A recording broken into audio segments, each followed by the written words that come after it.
So the coronavirus pandemic continues to escalate in the United States as the country recorded more than 60,000 cases in just the last 24 hours. The number of cases have skyrocketed in the recent weeks, with at least 40 states witnessing a surge. The United States has recorded nearly 3.5 million cases and more than 137,700 deaths. The surge has now forced some state governors to retreat from their earlier efforts to reopen the economy, with some now even embracing the wearing of masks. On Sunday, President Donald Trump was also seen wearing a face mask for the very first time in public. This comes after Trump has time again refused to wear a mask in public or ask Americans to do so, calling it as a personal choice. Florida has reported a record increase of more than 15,000 new cases. The state has broken New York's record of the highest number of daily cases. This latest rise comes a day after Disney World reopened in the state.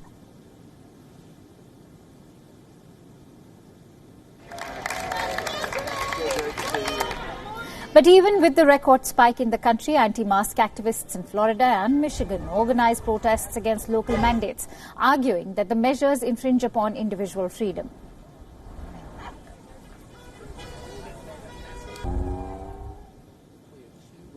Meanwhile, the Trump administration continues to push ahead with the opening of schools. Facing a battered economy as he seeks re-election in November, Trump is now pressurizing states to reopen shuttered businesses and schools. But according to Education Secretary Betsy DeVos, the Education Department does not have its own safe reopening plans to promote. This means that each school district will have to devise their own plans based on their local virus infection rates. The Republican head of the nation's governors has also advocated for a thoughtful reopening of schools. This reopening move comes despite the grim CDC warning that full reopening of schools would be the highest risk for the spread of the virus. And earlier, for more details on the story, we were joined in by our correspondent Jagrati Dave, who joined us live from Washington to give us a ground report. Let's listen in.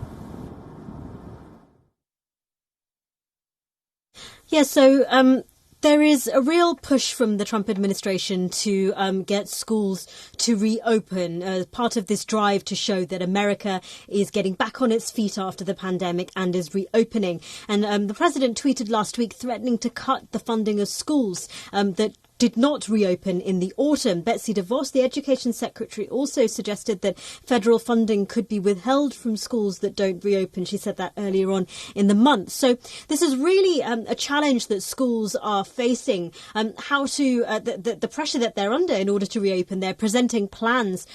Local districts are presenting plans to the various states to demonstrate that they can reopen safely. And obviously, the administration is reiterating that where there are hotspots and surges, that they will not, they will make leeway and be flexible where there are hotspots on a case-by-case basis. But Democrats are saying that there should be, the CDC guidance on schools should be a nationwide mandate, that the maintaining of social distancing, etc., should be something that should be enforced nationwide.